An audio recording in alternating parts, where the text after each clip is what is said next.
You're in the Star Wars universe. Yes. You're a sci-fi actor, that award-winning sci-fi actor, Saturn Award for Battlestar Galactica. This is like your people right here, right? Come on, right? We're like, you've hit all the universes. What is it like to come to a Comic-Con and just see so many fans from so many of the different things you've done from all the different genres?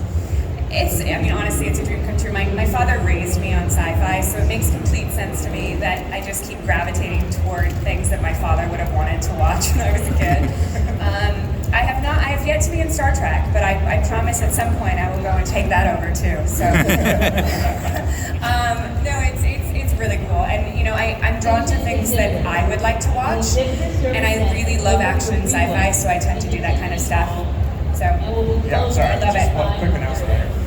Is there a particular convention that you remember back when Battlestar began that stuck out to you as like, oh my gosh, like this is a huge fan base of sci-fi nerds that just are so excited to see me in person as this rebooted and a new version of this character that was beloved back in the 60s and 70s. Do you remember your first kind of con experience or convention experience? Yeah, 100%. So our first con was at Comic-Con, and it was right before San Diego, so massive, and I had no idea what the heck was going on. And they had us, I don't know if it was Hall H, and for anyone who's been to Comic-Con, Hall H is like the big hall where people camp out and they like don't leave because that's where all the big movies come through. So I don't remember if it was Hall H, but it was a huge hall, and I got booed. I got booed when they announced that I was Starbuck, and people were so upset. And I just remember thinking to myself, oh my God, I can't believe people care so much. This is so crazy. I was like 22 years old and just sort of had no idea. But then the show came out, and I think we won him over. Well, I mean, she owned it, right? Am I right? Yeah. I mean, Tom, I'm sure you've answered this question a bunch, but I think it's always interesting for new folks to hear. We had the gender swap, which was probably one of the big items of contention, which is sad that was what it was about, but then you came in and you destroyed it. When do you feel like the fans finally accepted this new take on Battlestar? I don't know. And the character Starbuck specifically, And it was so funny to me because Ron Moore when he was creating the show, he didn't think to myself, who should I, turn into women? Right. He literally, as they were writing it, they realized that in 2001, that there were women in the military, and unless they made some characters women, it actually wouldn't be realistic, and they wanted it to be realistic. So all they did was he literally just went this one and this one. He didn't even think, and it was Boomer and Starbuck. And I used to joke that nobody gave Grace Park any crap. It was just me. I think it's because everybody loved Dirk Benedict. But so it was, I think that as soon as people got to episodes 2 and 3, and they sort of got into You Can't Go Home Again, like episode 5 in season 1, I think people started to realize that my version of Starbuck, while different from Dirk Benedict's, had the same sort of, I guess, tone and feel to it. So I think people, every once in a while someone tells me they still hated it, and I'm like, all right, well, it was 20 years ago, you should get over it. Yeah, no. It was amazing. It was my first Battlestar. I had it, and then it actually, I missed it when it first came out, but then started up like a lot of folks did when it was so successful, and then went back and watched the original ones just to kind of see both. Do you find a lot of that sort of warring fans over which version of Battlestar they grew up with? I think sometimes, but I think the cool thing about sci-fi is that there is always room to make different renditions of things, and this audience is completely open for the most part to changes, because as long as the sci-fi is good, the fan base will love the show regardless. And so there will always be people that are upset about certain changes, but at the end of the day, if it's good, it doesn't matter, and people forget very quickly. I'm obviously a huge Star Wars fan, and a big fan of your character, Bo-Katan. Talk a little bit about that trend. I mean, and you went from, there were other things in between, we had Long My Reds, others, but then we get to a new sci-fi universe, one that is arguably the biggest in the world. I know there's a lot of Star Wars versus Star Trek fans, but you bring out this new Mandalorian character that it's an instant hit, and then we get it for a how about a round of applause for Bo-Katan, everybody?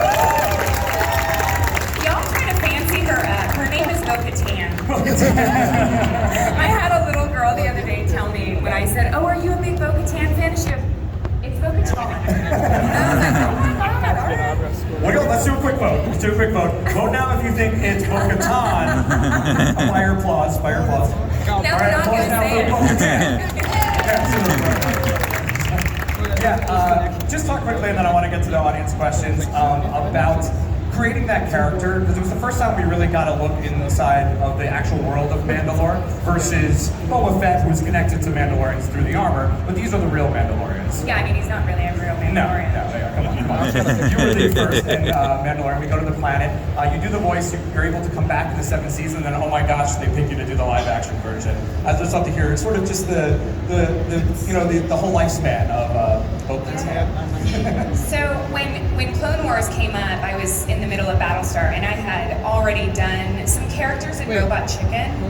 So I was already familiar with a little bit of voiceover work, not really sounding much like myself, but and they were coming to cast Bo-Katan, and Dave Filoni was friends with Matt and Seth, who do Robot Chicken, and he was a Battlestar Galactica fan, and he asked them, what's Katee Sackoff to work with? And thankfully I wasn't an ass, and they were like, she's great! So he was like, awesome. So they offered me the role to play Bo-Katan in Clone Wars, which was only meant to be like an episode or two, wasn't meant to, be Satine's sister, wasn't meant to do any of that. It was literally just meant to be sort of a Mandalorian warrior. She's a Death Watch, we see her, and then she, I don't know what he was thinking, but she wasn't meant to be around as long as she was. Sure. And I don't know if that's a testament to he enjoyed the character. I think that, so Dave Filoni, Bo-Katan is named after his wife and their cat. So he cannot kill her because his wife would kill him. What is his cat's name? Is it, or maybe it's like Katee? Is it Katee? It's something with a bow, and then his wife's name is Anne. Oh my gosh. So I don't remember exactly. I should remember this. He's told me a few times, but definitely it was the two names put together. Funny. Very funny. And so it just kept playing her during Battlestar, which was really fun. And then in 2018, when they were doing the final season of Clone Wars, I was at Celebration in Chicago, and I saw Dave, who I'm very friendly with, and I had heard of this show, The Mandalorian, but didn't really know much about it. But I made a joke while I was sitting there talking to he and Freddie Prinze, and was like, Bo is still alive. And technically they're not humans, so we have no idea who they age. So she could beat it, right?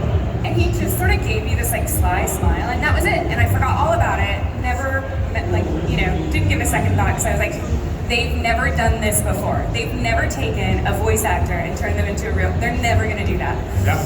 I make the joke that they probably would have recast me with Scarlett Johansson or someone, somebody much more famous than myself. So when I got the phone call that Jon Favreau wanted to sit down with me, I sort of thought that I was going to have to go and plead my case or something. And I got there and sat down, and it took me a good 10 minutes of looking around to realize that my face was already in all the previs. And I was like, oh, I'm sorry, are you asking me to do this? He was like, only if you're interested. And I vaguely remember slamming the table and being like, are you effing kidding me? So I gotta call my dad. Yeah. It was such a great, season 1 was brilliant by itself, and then season 2 we got so many awesome character reveals that we weren't sure we were waiting for, you know what I mean? And to see the iconic, signals, on the helmet, and then pull it off, and then it's you, and we, again, as nerds, we all know that you're the voice, right? Wasn't it an amazing moment to see, the helmet reveal? So congrats. So we're so happy to have you on the show as Alive, and we're very excited what's going to come up in season 3. But let's turn things over. We've got an audience member there. Yeah, you've been standing very patiently. Come on down. I just wanted to say first off, my mom would kill me if I didn't say this. She absolutely fell in love with you in Longmire. Oh, You're probably her favorite character of that entire show. thank you. She was very feisty. Yeah, I didn't realize, sorry, back to your question. I didn't realize, I went into the doctor and I found out that this is so much, too much TMI, guys, but I have hip dysplasia. And I was like, I don't know. And he goes, your hips are really loosey-goosey. That's what he said to me, the doctor. And I was like, no, they're not.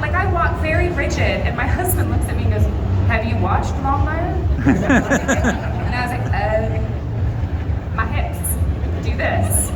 Yeah. Anyway. I also want to know this, since I was about 9 years old when Clone Wars came out and grew up with Bo-Katan and all that. Yep. I just want to know how cool was it to be able to bring her to live action and how much it meant to you personally. So cool. I mean, you know, I mean it when I say that my dad raised me on this kind of stuff, including Star Wars, you know.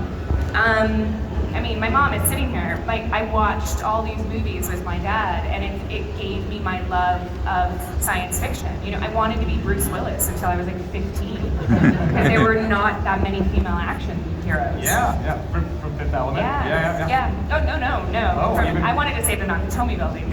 Oh, nice. Come on, guys. Best Christmas movie of all time. That's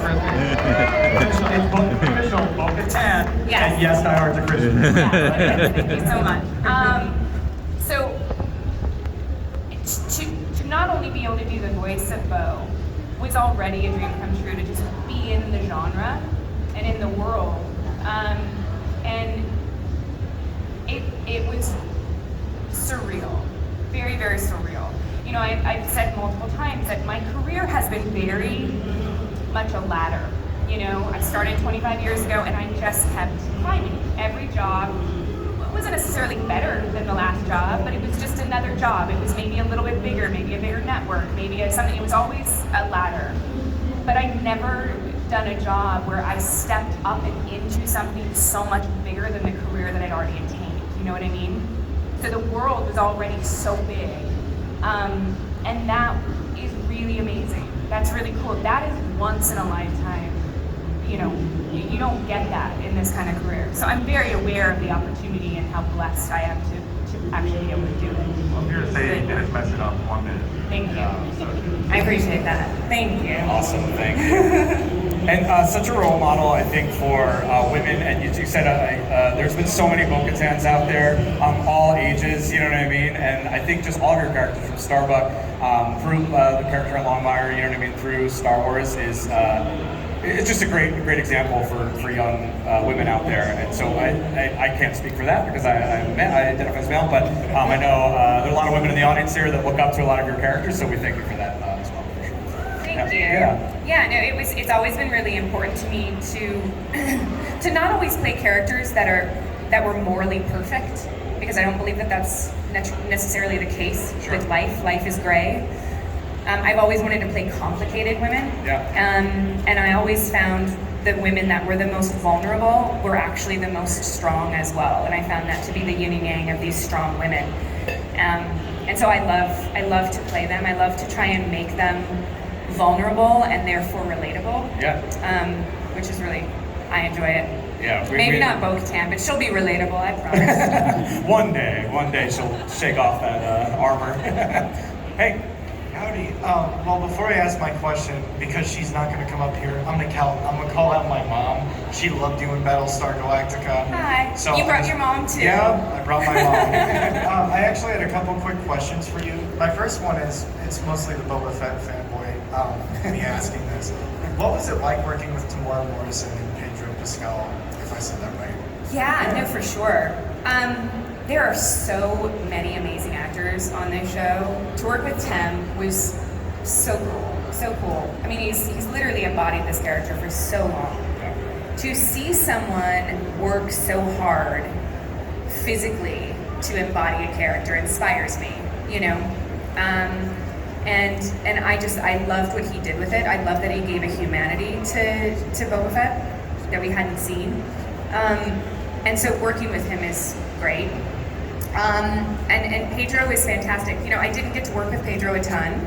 I can attest to Bo-Katan. I think there were probably 5 women in that suit. It takes a lot to make these characters believable because it's so taxing and there's so many moving parts. But Pedro's so talented. You know, it's so much fun to work with someone who is emotionally connected and he's great. Yeah, my second question was, so with you voicing Bo-Katan in Clone Wars, I was wondering, especially since this opportunity to ask somebody like this doesn't come up a lot, what was it like translating your performance from animation to live action? And what do you think you specifically did, if you did anything to change Bo-Katan in live action? So it was really important for me playing her for fans of Clone Wars and Rebels, for her to be recognizable and for them to feel comfortable with her. But I didn't want her to feel like she didn't belong in the world. So for people who didn't know who she was, I wanted her to fit, you know? But I wanted her freckles to be right. I wanted her scar to be right. I wanted her eyebrows to be right. Things like that, that to me were identifiable in animation. And granted, she's changed a little bit in the animation as time has gone on. But you know, I played her for so long, it never occurred to me that I hadn't asked myself how she moved. And I sort of like got to work within, you know, we were getting ready to film in a couple days, and I was getting in my suit for the first time, and Filoni was there, and we were just geeking out, like full on geeking out, because I was in the wig and the makeup and the costume for the first time, and we were both like, oh my God. And he's taking pictures, and he's like, I have to show Anne. And I remember in that moment realizing that I was standing like myself in the mirror and was like, oh my God, this isn't how Bo-Katan stands. And I hadn't thought about it at all, because to me, I'd always played her. I knew her backstory, I knew everything about her. But I never thought of how her face moved. I never thought of anything. And if you notice, I move a lot. My face is incredibly expressive. And Bo-Katan is not. She is the opposite of that. She is so coy, and she always looks like she has a secret. And so I had to really focus on stillness, playing her. And her mouth moves very differently than mine as well. So I kind of have to relax my entire face. But those were pretty much the translations that I did. But it took me a while of like, on set with Bryce Dallas, who's amazing, by the way. On set with her, going back, looking at the monitor, seeing what my face was doing, John going, hey, look at your shoulders, look at what you're doing, and really taking the time to make sure that she embodied and looked like Bo. Gotcha. Yeah. Thank you. I was going to ask about the amazing directors and just the diversity of styles of directors on that. Like, shout out to Filoni and Favreau, you know what I mean, before that. I was going to ask, your first episode was at Bryce Dallas Howard, Bryce right? Dallas Howard, and Yeah. then Peyton Reed did Oh my my second gosh. one. So Yeah. I was like a kid in candy store. I was so spoiled. Yeah. Yeah. Awesome. Did you watch, it was interesting you mentioned it, trying to find the physicality. Did it come just through going back to the voice, or did you actually go back to the animated series and sort of see how the animators did it? So I went back to the animated series, but if you go back to the animated series, you realize that Bo uses her hips a lot, ironically, just like me, but it looks weird in live action. Sure. Because she takes up more space, and the guns are bigger. They're not as streamlined as they are in the animation. So, and my waist isn't as little as hers is, and so it becomes almost distracting to stand like Bo in live action the way that she stands in animation sometimes. And so we really tried to play with what that looked like. But that was the hardest part, I think, because I wanted her to be so much like her animation, but I realized that just wasn't realistic. Yeah, well, it was a great tease to start. We're excited to see, fingers crossed, hopefully more. But yeah, let's go to the next question. Okay, I think my first thing is I want to make a comment about something you said earlier, that one of the reasons I've loved you from the beginning is you do an amazing job as a strong female character. Yeah. Like, you really do the hard ass really well. Thank you. I've always loved that about you. And this is kind of a comment, maybe a question. I'm kind of not sure how I want to say this, but one of my favorite episodes is the boxing one where you guys just beat the crap out of each other. Unfinished business, yeah, great. And I guess maybe for me, that the meaning probably could mean a lot of things. That's basically you can really want to beat the crap out of somebody, but you still end up loving them. And it's in a weird way it shows love. I don't know how to say that. Love and hate, or if you hate someone, you're still giving them energy. It's so close to they're so close. And I was wondering if that episode, I guess the question would be if it was as emotionally exhausting to do that whole episode as it appeared to be. Yeah, it was. That was an episode of Battlestar Galactica toward the end where Starbuck and Apollo fight each other. And it was really important for me during that. I didn't want Starbuck and Apollo to just box because he was physically bigger than her, and he's a man. So I was like, he's stronger than she is. It doesn't matter how good of a fighter she is, he's stronger. If they're just gonna stand up box, she's not gonna win.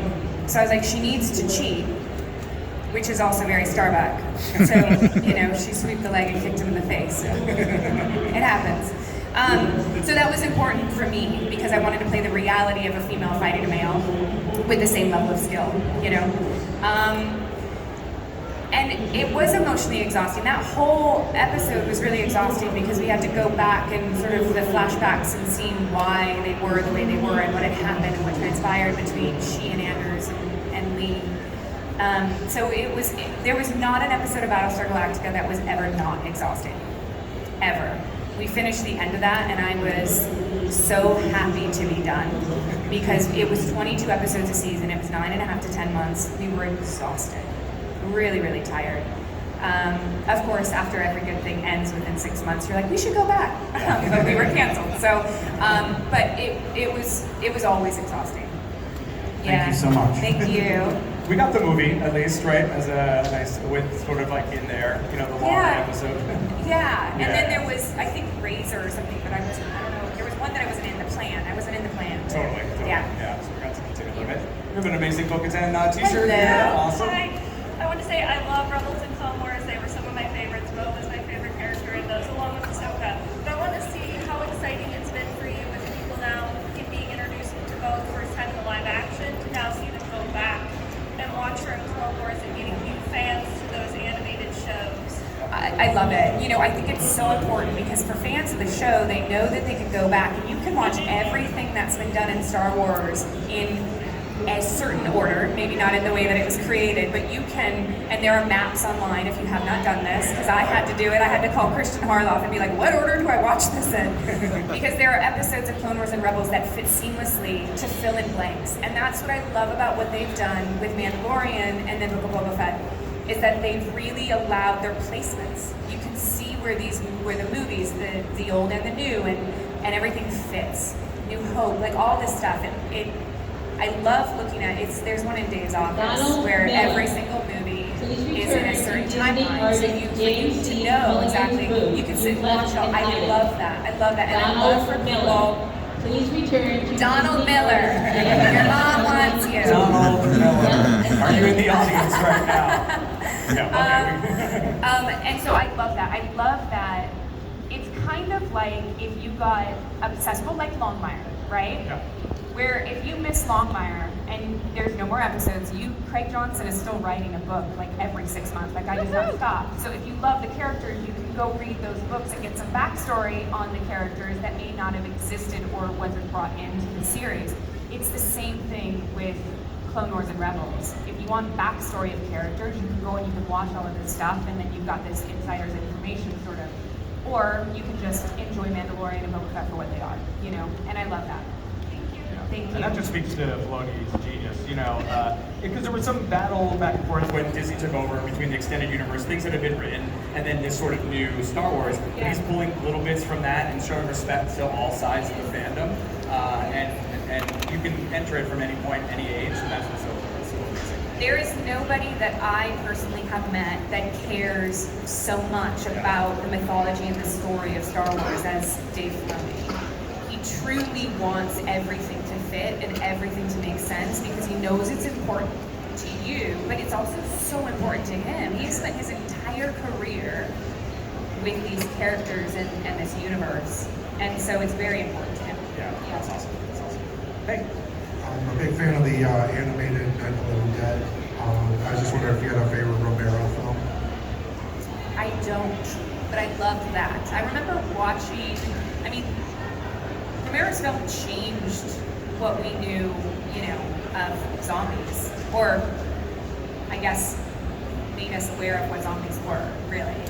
And so I loved that film, and so when I realized that they were sort of doing a shot-for-shot animated version, I was like, they were like, do you want to see the script? And I was like, I know the script. Of course I'll do it. So no, I don't have a favorite other than that one. Yeah. Thank you. You said your dad, I wanted to ask you before, was a huge sci-fi fan. What were some of his faves? My dad's favorite movie is Forbidden Planet. Oh, yeah. Yeah, loves Forbidden Planet. there's nothing that we didn't watch. 1,000 Leagues Under the Sea. Yeah. Like so many good. He raised me on all those movies. I think he showed me Jaws when I was like 8. I know. It was not. I'm still scared of the ocean. Yeah. So yeah, he did. But that was, it also helped me understand that film was not real when I was a little kid. So I understood that this was, all imagination. Yeah. That's cool. Yeah. So you got into the industry. You saw both sides of it. Yeah, I think so. The fantasy side and then the behind the scenes side. Yeah, we went to Universal Studios when I was a kid, and I remember riding the E.T. ride and getting goosebumps and thinking to myself, I want to make people have goosebumps. Yeah. It was so cool to me. I'd never been so pulled into my imagination and fantasy before, and I loved it. It's awesome. Hi. So you were talking a bit earlier about, just all of the different forms of Pokemon over the years. I wanted to know, between Clone Wars, Rebels, and Mandalorian, how you feel that the character has emotionally grown and how that impacted your performance. Well, I would be remiss to not talk about how Bo-Katan has always not been very good. For fans of Clone Wars, when we meet her, she is not. I don't want to say that she's ethically not the best person, because she's always done what she thought was right for her people, and she was very young. I think that people sometimes think that in Clone Wars she was probably in her 20s. She was younger than that. She was very influenced, and she thought she was doing the right thing. That being said, what I like about Bo and what I like about her growth is that we see her atoning and trying to become a better person, realizing what it means to rule. She's never been a peacetime ruler. That was what her sister did. She's a warrior through and through. But Bo has a massive ego. She always has. And I think that's been her downfall. So I really do enjoy where she's been. I cannot imagine the guilt that she has, feeling responsible for her sister's death. I cannot imagine what that would do to another person. And so I think that she has a lot of demons and a lot to atone for and a lot of forgiveness to seek. So I don't know. We'll maybe see someday. Maybe. Talk about the as a nerd, we all love our lightsabers. The Darksaber was a new thing that came about, in the Clone Wars. Looks super cool, animated. People loved it. That's a big part of your story, both storyline of getting that. What was it like having the Darksaber on set for the first time? Sort of see. I mean, you don't see the effect, but it translated so well in the live action. And just talk a little bit about or even just some of the sets, like walking on and seeing some of the things. Yeah, I mean, I was never given the joy of holding it. You have not won it yet. What I loved about the moment with Bo and Din at the end of Mando. For anyone who's seen Clone Wars, you know that she accepted it as a gift once. Right. We know that she has. So all of a sudden you're questioning, wait a second, why wouldn't you just take it again? It's right there. So what I love is that it's setting up the moral question of what the Darksaber is, what it means to have it, what it means to rule. And it means that she's second-guessing herself and the things that she's done in the past, which goes back to the last question of her atoning and learning to potentially rule. But it's very cool. I mean, I wasn't there during the fight with Moff and Din, but supposedly Giancarlo broke like all the Darksabers. So I don't know if there's any left. But it was actually, it lights up on set. Like, it actually does its whole thing. And they have multiple versions of it depending on the fight, so they can, do different things with it. But I loved also seeing it in Book of Boba Fett, to see what it looks like to watch a person wield the Darksaber that isn't meant to wield the Darksaber. How heavy it is, how hard it is to control. I love that. I love that foreshadowing. it's such a cool, that episode is so great of Book of Boba Fett, and like you said, it's a foreshadowing for things to come, you know what I mean? And it really speaks to the morality of the characters, you know what I mean, and things that they're going through. Bryce Dallas Howard again with that episode. Holy Hannah. Yeah. It was so good. What I loved about Bryce's episode of Boba Fett was it was a little bit more gruesome than the rest of them. Like you actually saw some death and some blood. I was like, wow, this feels a little darker than usual. Loved it. Loved it. But you saw what the Darksaber was capable of, which is very cool. Yeah, it's an awesome new addition to the universe. Yeah. Okay. Good afternoon. I'm gonna go back a little. So you've influenced the younger crowd with Bo-Katan. You've influenced the older, the more seasoned crowd with BSD. So I have two questions. One's a little bit more lighthearted than the other. The lighthearted question is, how much physical training? Because you were pretty cut on BSG. How much physical training did they make you do for each of the shows? So I actually did an episode about this on my YouTube channel that really explains it in detail.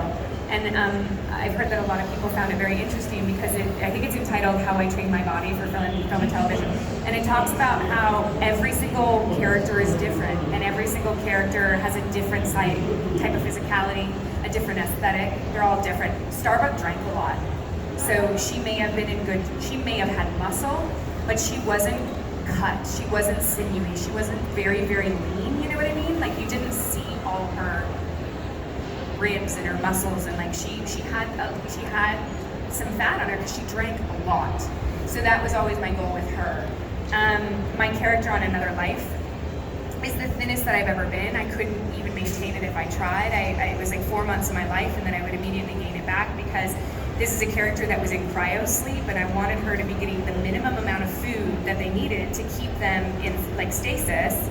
And so, you know, I wanted her to come out and be dehydrated and depleted and look that way. And that was really hard to get myself down to. It was not fun by any means. My character in Riddick was 20 pounds heavier than Starbuck. It was just all muscle, and I was eating nothing but peanut butter fudge every day to keep calories on, because when they started casting the guys, they were all so much bigger than me, and I started realizing that if I maintained my size, I would look so tiny next to Dave Bautista. So I immediately started packing on muscle and gaining weight. And then I think like my character in Longmire is the closest probably to me physically that I've ever been. So every character has a different set of skill and a different set of working out that I do. And so they're all different, but Starbuck was probably the most push-ups I could ever do. Like she was in like really good shape, but she still had that layer on her from, you know, the beer and the cigars and the late nights and the Starbucks. Did you said then Another Life was probably the hardest transformation, like physically? It was incredibly difficult. I didn't drink alcohol for 6 months because that's the easiest way to sort of cut water, is to cut alcohol, which is, God knows I love my wine, so that was not fun. But then I kept my caloric intake around 1,200 to 1,400, 1,500 calories and worked out every day. It was really, really hard and not healthy. You know, TMI, menstruation changed, like my whole body started to shift because it wasn't healthy for me to maintain that body fat for too long. But I thought it looked great as the character, but it wasn't realistic. I immediately gained about 15 pounds as soon as we finished. Yeah. That's awesome. It seems like it's something you personally are super into when creating your characters, is how they hold you. We talked a lot about the body motions of Bo and like all these different characters. You feel like that's super important to the physicality of getting into the body type of the characters? I think it's incredibly important. I think it helps the audience actually see the character and understand what you were thinking as the character, which is very important. And we're all different, you know? Rob Patterson's Batman is very different than Christian Bale's, and they look very different, which immediately says to you that they're a different type of person, a different type of character. The actor is decided to understand the character and translate them differently. So it allows you to know different things about a character, which is really cool. I love that. Super cool. Awesome. Yeah. Hey. Did you get to keep any cool props for new fans of Battlestar Galactica? Any cool props that you stole? So NBC Universal, when we were finishing shooting, was auctioning off everything. I mean, like everything, you guys. Pieces of paper, panels on the wall, everything. And they would come around and they would label and mark everything, including things that you had on. They'd be like, that is tank top number 6. That. And everything was being sold. They were auctioning off everything. And they were allowing actors to keep one thing. That's it, one thing. And poor Tricia Helfer did not get to keep her red dress. That's the one thing she wanted, and they wouldn't let her keep it. They auctioned it off. It was really sad, right? So it was like, we felt like we had played these characters for so long, and then to like be told you can't have the one thing. Anyway, so I stole it.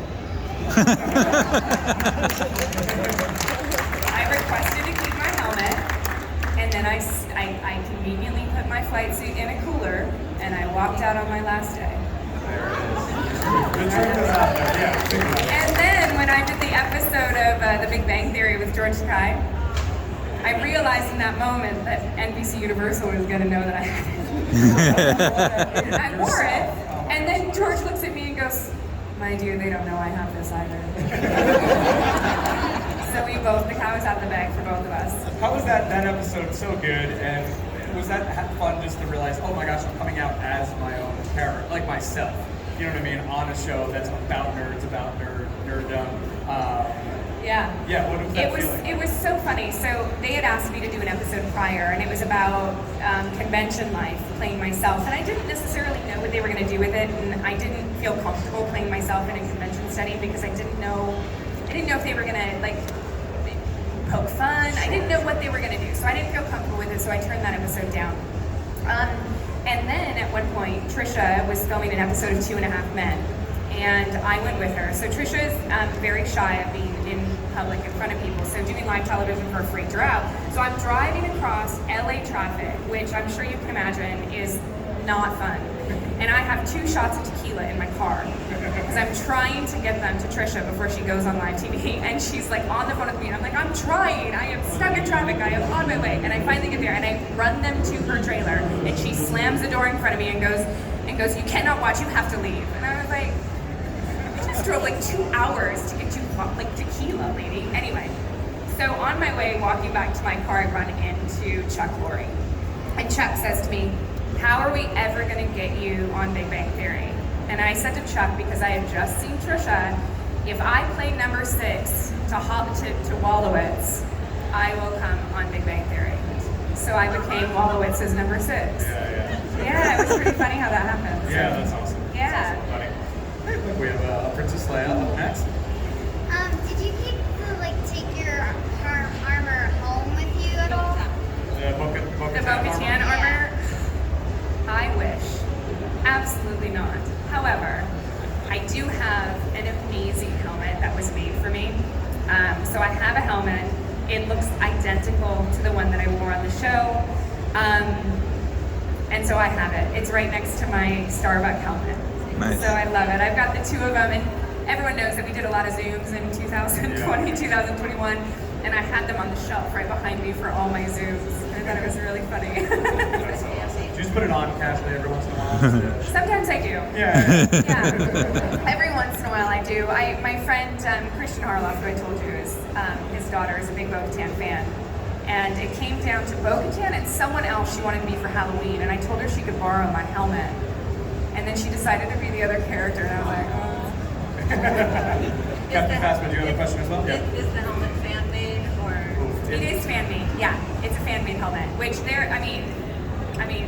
are some absolutely spot-on fan-made prop and wardrobe pieces. You can't imagine. This is one of our amazing fan groups. They're part of the Star Wars Galaxies United. I've been hanging out. You look fantastic. You mentioned Tristan Helfer. Obviously, you're very good friends. Raised a lot of money for charities for acting outlaws, which I was, followed and was a fan of. Are you getting back together for that anytime soon? Or I know the charities all thank you for your awesome work. Oh yeah, no, we've raised so much money for charity, but at the same time, it's sort of like Trisha now lives in Atlanta. I live in Los Angeles. We have a 5-month-old at home, and so I felt a little scared, like getting on my motorcycle again, and I just did it because I did Jay Leno's show, and I had to get on a motorcycle again. And I thought that I would be a little, like, you know, nervous with a baby at home, and I just know it's like riding a bike. So there will always be stuff that we do, but you know, my website that my mom runs, all the money every year goes to charity. Last year, you know, I think that we brought in, you know, $15,000-$20,000 last year that went to charity.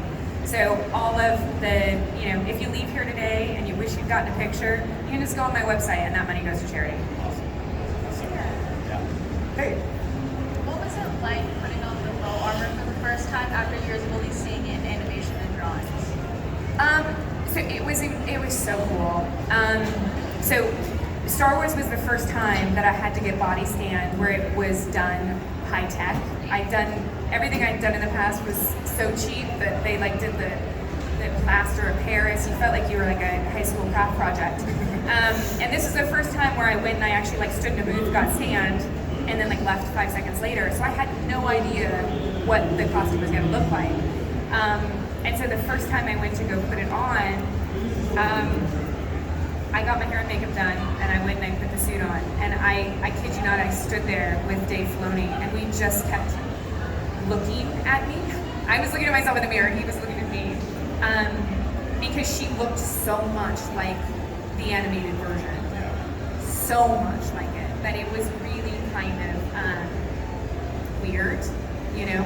Because I also think that if you go back and you look at Clone Wars and Rebels, I think that she slowly started to look more and more like me as the years went on. I think that the animation was really influenced by the fact that I was playing the voice. So she really, I do believe that Bo and Mando look so much like Bo-Katan later. And I love it. I think it's so cool. Yeah.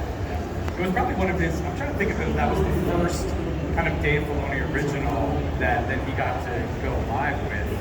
Right? It was probably Bo. Yeah. So just to see that come to life. Yeah. Oh man, you get chills just thinking about it. And then you are it, so it's so cool. Hey. So you hear stories about like you and McGregor and pew pew and everything like that. Did you guys have fun and like just break out your, you know, guns and everything and act silly as you got on the sets for the first time? So I have this thing with weapons on set where I treat a prop gun as if it's a real gun because you never know if it's a real gun or not, or if it's what it's got in it, what it's, you know, that's just been me on set forever. So I don't really play around with them too much, if at all. But I do make noises with my face, which is really bad. I've done it since Battlestar, and I think it comes back to like when I was a kid with my brother playing cops and robbers, and like just going bang, bang, bang. So I still, till this day, have to not go as I'm fighting. And every once in a while, someone will come up to me and be like, Katie, we saw your last movie. We saw it, just barely. We saw it, but you know. Have you uttered the famous pew pew yet? You haven't All the gone as time. far as pew pew. Oh, yeah, I do, inside my helmet. So this is the funnest part about playing Bo-Katan, is that when I put her helmet on, it is like being back in the voiceover booth for me because I don't have to worry about what my face does. I can act like this and be a total dork. So I pew pew a lot. I do inside my helmet. It's so much fun, yeah. So cool. All right, I think we have time for one final question here. Hi, so I'm not sure if you're even able to answer said question, but with season 3 coming around and not knowing where Bo-Katan is going to be, if she's even going to be a part of season 3 yet, how would she react if she were to meet the armor? Even though you are both Mandalorians, but two completely opposite sides of political and personal views of how Mandalorian should run, if you two were to meet, how would you think that would play out? And of course, if you can't because of NDAs and other things, you can just, you know. Could you imagine if I started answering and I just got shot? Like just a train dart? Disney's always watching. You know, it's based on what the armorer said about Bo in Boba Fett. I would say that the meeting could be a bit contentious. But I don't know. You know, one of the things that Lucas and Disney has done that has been so beautiful is that they have kept fans in the dark. And what I love about it is that in today's day and age, with social media and leaks and this and that, it's so hard to be surprised anymore, right?